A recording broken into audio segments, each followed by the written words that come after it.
Well, welcome back. We're in Giancoli, Chapter 2, the acceleration questions and problems, set to problem number 5. Hey, we got a VT graph. This looks similar, if you've already done the previous problems here. Now we're just going to take this and construct a position time graph from this thing. So kind of go in the opposite direction from what we did in the previous problem on this position time graph going to a VT graph. We're in the opposite direction. So now, normally I would place the position time graph always above this one, just so I always have the same order of like position, velocity, then acceleration here. But there's not enough room to do that up here, so I'm gonna go out of order from what I normally do and put it below that. But more importantly is that I'm gonna line up the time axis here so that I can use all of those time values here.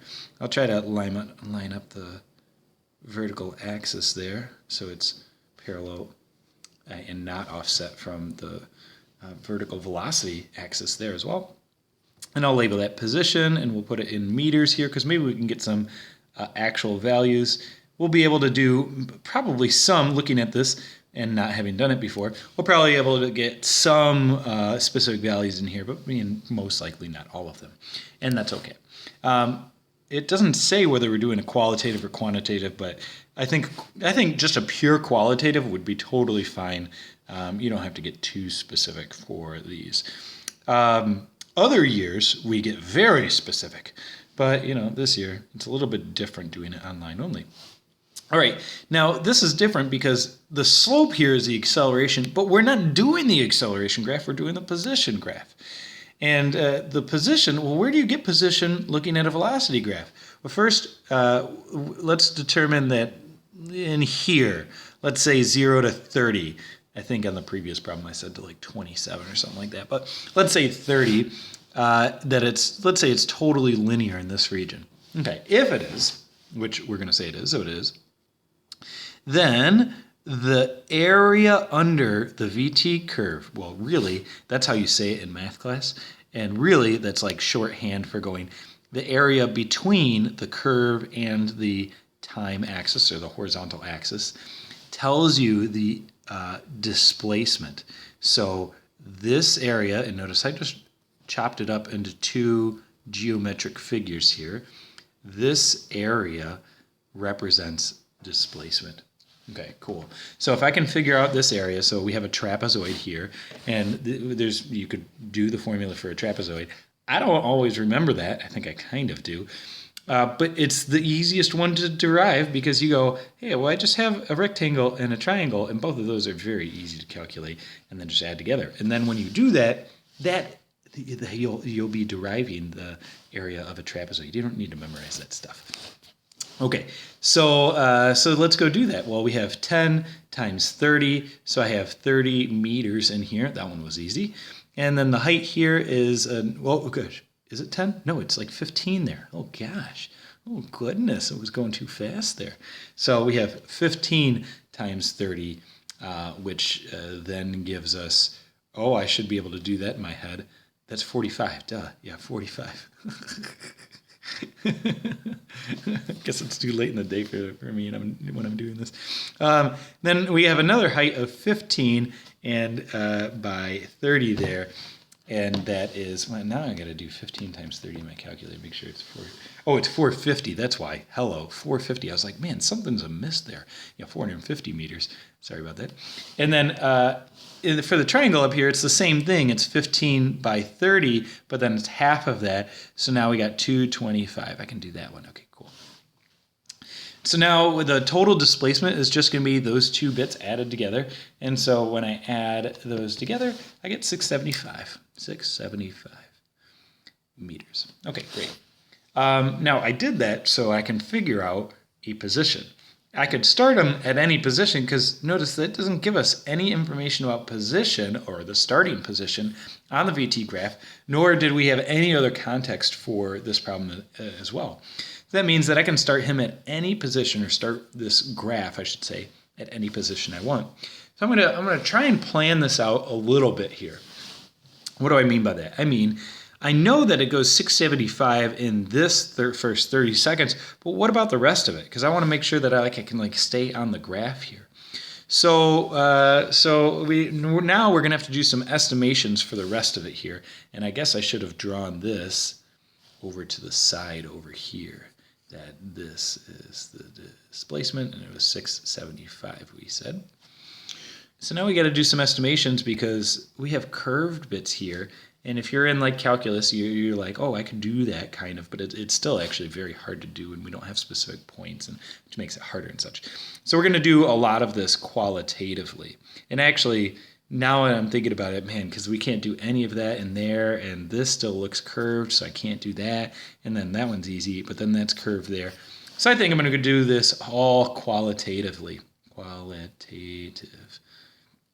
Meaning, wow, that's not qualitative at the end, qualitative. Meaning that I'm going to do this without numbers, but I'm going to look at the qualities of the graph and then reflect those qualities down here. So how do I do that? Well, notice in this section here, we have a velocity that's increasing. What does that look like on a position time graph here? Let's kind of sketch it out here. If I had a position time graph that looked like this, that would be a horizontal line on the velocity time graph. Okay, so now if I have a linear line, that's a redundant statement, if I have a linear portion of my velocity time graph, then it wouldn't be linear on this. It would have to go up by a degree. Oh, I'm thinking about it in like math terms here. And so then it would be like exponential for the first like 30 seconds. I'm going to kind of quickly sketch it out, and then maybe I'll doctor things up at the end there. And so then here in this section, now it's like the slope is getting smaller and smaller and smaller, and it approaches a slope of 0. And a slope of 0, or say, so the slope here is 0, meaning that it's approaching a constant value. And remember, a constant value is a linear portion of the graph on the position time graph. So it approaches a linear value on the position time graph. So, but it's a little bit hard to draw. So because it's curving up here, and then it's like kind of like curving back, but then to a linear section almost. So it's like curving less and less and less. Oh gosh. No, because it's still increasing, so it's still curving upwards. Hello, what am I doing? Oh, man, I can't even do like simple math in my head. So now it's like curving here in the first section, and then in the second section, it's still going in the positive direction, so it's still going in the positive positions here, but now it's curving less and less and less and becoming more and more linear after that. Cool. And so then by the 40-ish second mark, there, oh gosh, so it's like curving in here. There's like a curve in there, but it's getting slighter and slighter and slighter. This is a hard problem to I don't like this graph, to be able to do this. This is actually quite hard to do. So then in this section, now that's like linear right in there. Okay, cool. But then it's now slowing down, but still going in the positive direction.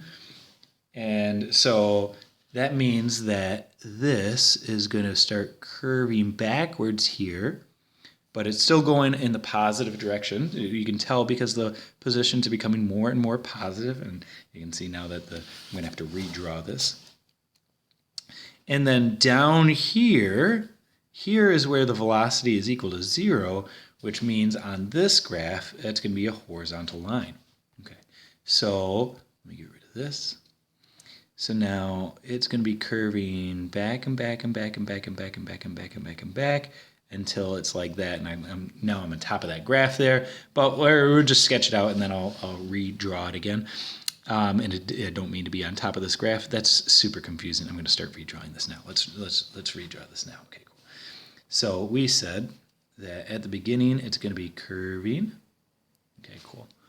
And then it curves less and less and less until this line right here curves less and less and less. Oh gosh, less and less and less and less and less until it's perfectly linear right there. And so it's linear here. And then it's curved here. It's still curved over here. I'm writing notes both to myself, to you, and to anybody else that's reading this. This is how I would do it if it was my paper. It is my paper, so I guess that's why I am doing it that way. And then it curves backwards, and so now it's curving like this, and right at the 90-second mark there, so somewhere along this line here. And then it's going to be curved. Oh gosh, I'm trying to sketch it out here and be a better drawer for you. By the time it gets to there, yep, there we go, that looks good. Then it's a horizontal line all the way up to, notice why I matched up these time values, right? It makes it a lot easier.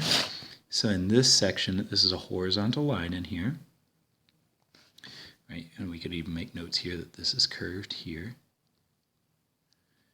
And this is slope equal to 0, meaning the velocity is equal to 0. And then it goes again in the positive direction, and it speeds up, and then it starts to slow down, but it's still speeding up, but the rate at which it's speeding up is slowing down, which, oh gosh, I should assign a different problem next time. Sorry, this is a kind of hard one to do. So here, I'm trying to think of best how to do that. Yeah, so here at the beginning, it like rapidly curves. So my curvature here is pretty good. And then it curves, but it's still curving, but it curves less and less and less. And that's, let's see, now that's the steepness. Why did I erase that? Well, let me put it back on there so you can see why I erased it. So why can't I do that? Well, yeah, that's following the general shape of this, but now look how steep this is here, right? And that steepness, that slope, is telling us the velocity. Well, if I look at that compared to like back to here and such, that this looks like it's faster than in this region here. But it's way faster in this region, right? It's almost going 40 here, and here it's only going like 12. So I got to think about that. At least quality. We're doing qualitative here, but the steepness back here. Oh, maybe I'm gonna. Oh gosh. Didn't mean to erase that one there. There we go. Maybe this one here. It starts off. And we started them at 0 here, but it doesn't start it doesn't start horizontal here, right? So the slope of this line here, I'm doing a bad job of erasing this thing here, which makes it hard to see this. Again, this I gotta assign a different problem next time. This is like too much for the first problem here. The starting bit here, I can start it at 0, but I can't make it a horizontal line at the beginning because it doesn't start at a velocity of 0. It starts above that, meaning that like it's already angled upwards here. So I'm trying to start like already angled upwards there and then curve as well. There, something like that. Okay. Now a little bit hard to see there. Maybe I should have made this graph like vertically taller as well. That would have been a good idea. So then, but down over here, it does start horizontal because the velocity does start at 0 at the 105 mark there. And then it curves upwards, but it's curving upwards only as much as like 15, only as much as like there. So yeah, well, we'll get about there and we'll say it curves there. And I think we're just going to call that good right there. So I got a lot of notes to the reader here because yeah, this one is a tricky one. Now this one is actually so tricky. And by tricky I mean more challenging than I intended to give you, because as I was talking in there, I was saying like, oh yeah, look, the velocity is increasing in this whole section, but the rate at which it's increasing like slows down, which is talking about changing the acceleration. The acceleration is changing throughout here, which happens in the real world all the time, even when you're like driving in your car or riding your bike. But in this class, that produces jerks. And I said we took all the jerks out of this class, and then I lied because I just gave you a graph that's got a bunch of jerks in it. Who's the jerk now? Dang, it's me. I'm sorry. Okay. So hopefully you get the general idea. If you said, man, this is like really tough to do, first I would say this idea is tough for people to do, especially the first time you've seen it.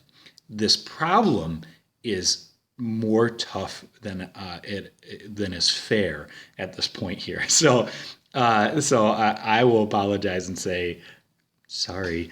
Don't worry about it too much. If you're going to worry about anything, worry about, hey, that this thing is curved and this thing is, which bits are curved and which bits are linear, and which bits have a slope of 0, and that's basically as far as you need to go. Okay. Okay. Cool. That's it. Have a wonderful day. See ya. Bye.